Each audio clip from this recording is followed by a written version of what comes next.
Hello, good evening, good afternoon, good morning and welcome. It's Nurse Richard the Wax Wizard. Thank you for joining me. It's a quick-ish one today.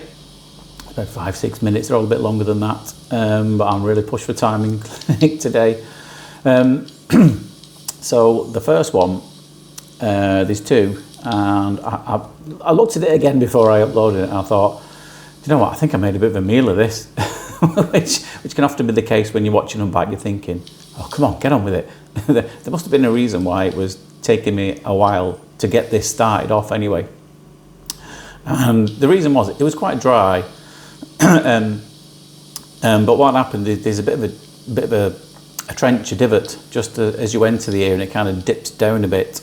It's probably why it gets a blockage in here. It's quite difficult to see the bottom of that. But I know it'll get moving as soon as I can grab it and lift it up. But it's just kind of stuck around that bending in this little divot just as you enter the ear. But as soon as it comes up, which is quite short, it's just starting to now. You can just about see the lip of it, can't you? I got the bit from the bottom, but the bit around the side, around that little bend, that was a bit tricky. But as soon as we lifted that up, the whole thing came out pretty straightforward. And I think the last one was a little soggy removal with the fine end with a patient who had tinnitus. So I do always try and use the smaller tube. It's a lot less noisy. You couldn't use tools with it because it was way too soft for that. You'll see that after this one anyway. I did consider a tool for this, but whilst it was dry, it was still quite soft as well. So I would have just cut through it like a knife through butter. Probably why, I mean, I've said before many times, I'm not a fan of the tools. They're not fit for purpose, a lot of them. Yes, I've got some of Neil's. I haven't uploaded any videos of them yet. So I have tried them, do like them. But usually, all the doctors around here, they're still advising patients. The patients usually contact the doctors first to see if they can get it done on public health, and they just advise them, oh, just go and shove some oil in for a fortnight. Because that's kind of old-fashioned advice that now. They used to say do that when you're having it rinsed out, syringed, irrigated with water.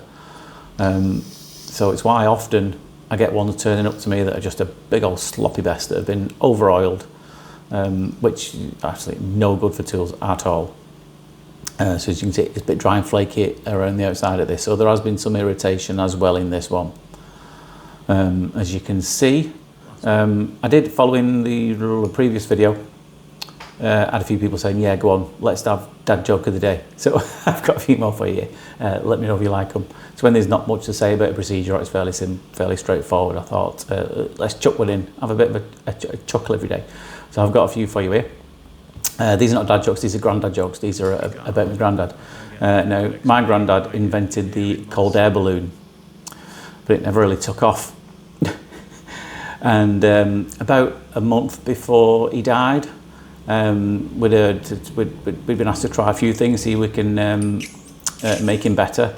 And one of the doctors suggested to put some butter over his back. But after that, he went downhill pretty quickly. My other granddad, he was a peeping Tom. He used to drill holes in the floor and spy on the people in the flat below. Died recently, but I like thinking about him up there somewhere, looking down on us. Sorry about that. There you go, dad joke of the day, 3 dad jokes of the day. Because as you know, I don't really plan what to say when I'm doing these videos. There's not a lot you can say about it. I don't want to keep repeating myself. A lot of those who watch have been watching for ages, for years even, and you obviously watch all the other specialists, so you'll know a lot of the stuff. So I don't want to bore you over and over again and get repetitive. So every now and then, just like to have a chat and just throw something a bit different in there. So yeah, if you like dad joke of the day, then let me know. Or if you've got some, let me know in the comments down below. And maybe one of yours will appear in one. Who knows? So as you can see, we've got pretty much all of that, apart from this little flap here. Now, I actually left that at this point because he said he just flinched then. I've took the noise down on that because he would have identified himself with his voice through the microphone and the endoscope. But because he had tinnitus, he said, oh, it's a bit loud that. So I didn't carry on with that flap there because I didn't want it to make a big squeak and make his tinnitus worse. It's not going to come to any harm because he's got a little flap of skin hanging from his ear at all. So that's why we left that there. We didn't want to make his tinnitus any worse because loud noises, tinnitus, not fans of each other. Anyway, I hope you enjoyed that. But for now, take care of yourself and I'll see you soon. Ta-da.